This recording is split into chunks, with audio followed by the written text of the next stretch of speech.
안녕하십니까. 저는 더불어민주당 수원정지역 국회의원 김준혁입니다. 여러분 혹시 알고 계시나요? 장생탄광 수몰사고, 1942년에 조선인 강제 노동자들이 일본 야마구치현에 장생탄광으로 끌려가서 거기서 엄청난 고통을 받다가 끝내 136분이 탄광 안에서 수몰돼서 돌아가셨습니다. 그러나 해방된 지 80년, 한일 국교 수립된 지 60년이 되는 지금까지도 이분들의 유해는 발굴되지 못하고 있습니다. 산자가 죽은 자에게 역할을 해야 되는데 거꾸로 죽은 자들이 산자를 살리는 이 상황 속에서 죽은 자들이 아직도 자신들을 찾아달라고 산자들에게 이야기하고 있음에도 불구하고 아직도 산자들이 그 역할을 하고 있지 못합니다. 그러나 여기에 계신 이분들께서 그 엄청난 세월 동안 바다 밑에서 수장되어 고통받고 계시는 그분들의 유해를 찾고자, 그분들의 명예를 회복하고자, 그분들이 어떻게 돌아가셨는지 진상을 밝히고자 노력을 해오고 계십니다. 이번 다음 주에 제5차 장생탄광 방문단이 결성되었고 무려 60여 분 이상이 그 참가단에 참여하고 계십니다. 물론 저도 이분들과 함께 가고 있습니다. 이분들께서 방일 전에 오늘 특별한 기자회견을 요청하셨고 오늘 기자회견에 함께 하시게 될 겁니다. 기자회견과 관련된 사회는 장생탄광 5차 방문단의 심상균 선생님께서 해주시겠습니다. 네, 장생탄광 방문이 작년에 시작이 돼서 다음 주에 5차 방문을 하게 되었습니다. 그리고 2달 전에 장생탄광 희생자 기양추진단이라는 비영리 단체가 설립이 되고 첫 방문을 하게 되었습니다. 김준혁 의원님께서 3차에 함께 방문을 해주셨고 또 이번에 5차에 함께 하시게 돼서 좀 더 국회 차원에서의 활동에 큰 힘이 되고 있습니다. 이번 5차 방문의 단장을 맡으신 대구대학교 조덕호 명예교수님이 간단히 5차 방문 개요를 설명드리겠습니다. 안녕하십니까. 방금 소개받은 대구대학교 조덕호입니다. 20여 년 전부터 우리 지금 귀향추진단의 최봉태 대표와 일본의 역사를 새기는 모임에서 계속 추진해 오다가 지난해부터 1차에서 5분의 5차까지 가게 되었습니다.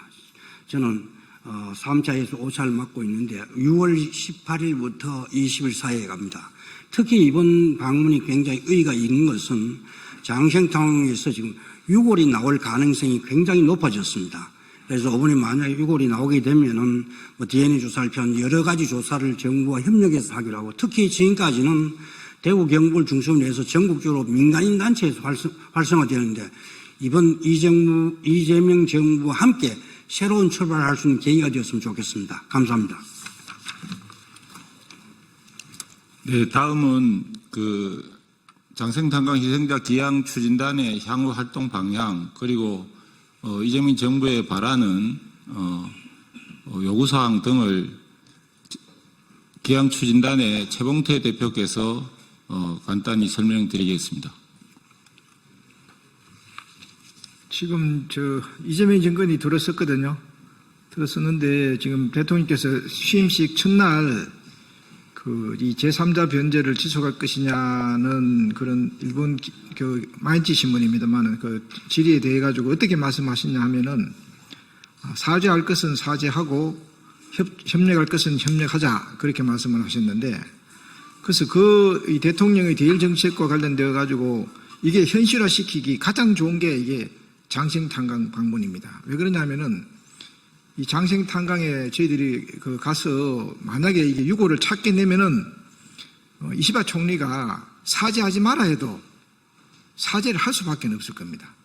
그런데 우리가 그런 노력을 안 하고 일본에 대해서 사죄하라고 하는 것은 쓸데없는 마찰만 일어날 가능성이 많고 우리 이재명 대통령의 실용주의적 대일 정책하고 맞지 않습니다. 그래서 저희들은 이번에 우리 지금 김준혁 의원님께서 가십니다만은 우리나라 정치인들을 대표해서 우리 대통령에 가름해서 가신다고 생각을 해서 저희들이 이번에 꼭 유고를 찾아오겠습니다. 찾아오면은 이시바 총리가 반드시 사죄를 할 겁니다. 왜 그러냐면 그분은 일본군 위안부 문제에 대해 가지고 이 피해자들이 그만하라 할 때까지 사죄해야 된다는 아주 실용적인 철학을 갖고 있기 때문에 이 장생탄광 이번 방문을 계기로 해서 이 일본군 위안부 문제도 해결하고 강제동원 문제가 다 해결하기를 저희들이 바라고 있습니다. 그래서 기자회견문을 읽도록 하겠습니다.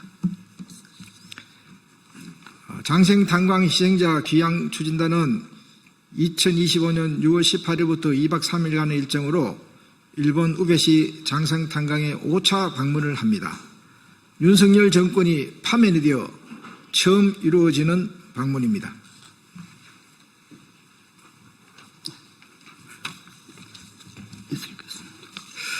우리 방문단과 일본의 장생탄광 물비상을 역사에 새기는 시민의 모임은 이번 방문이 한일협정 체결 60주년에 점하여 이루어져 원래 한일 간 바람직한 교류의 전형이 되고 있음에 자부심을 가지고 있으며 한일 민간의 노력으로 만든 성과를 기초로 한일 양국 정부가 노력하여 1965년 당시 미루어두었던 과제를 인도주의, 현실주의, 미래지향의 3원칙에 의거하여 해결을 하기를 촉구합니다.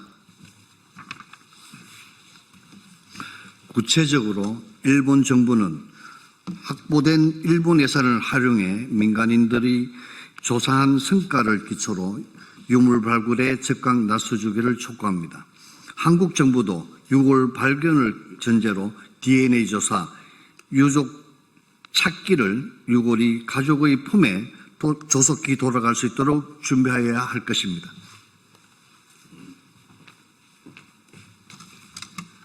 최근 일본의 이시바 수상께서도 장생탄광에 대한 한일 이한국 시민사회의 노력을 고귀한 활동이라 언급하며 필요하면 현지 방문도 오실 뜻을 밝히셨고 이어 일본 정부 차원의 전문가 조사 여부에 대한 검토 작업에 들어간 바 있습니다.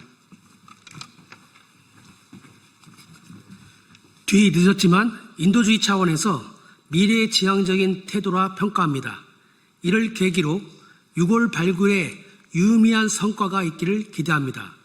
이재명 신정부 역시 최근 4일 시인식에 취임하여 사과할 것은 사과하고 협력할 것은 협력하자고 제안한 바 있으니 최대한 협력하여야 할 것입니다.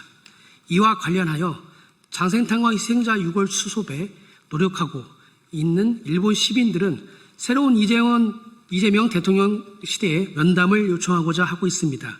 이에 응답하기를 촉구합니다. 한일 협정 체결 60주년이 며칠 남지 않았습니다. 양국 언론도 양국 민간인들의 공동 노력을 양국 시민들에게 제대로 알리고 한일 양국 정부는 향후 주도 사업과 역사 개성을 위한 작업에 공동 노력하여야 할 것입니다. 2025년 6월 13일 장생탄광 희생자 귀향 추진단.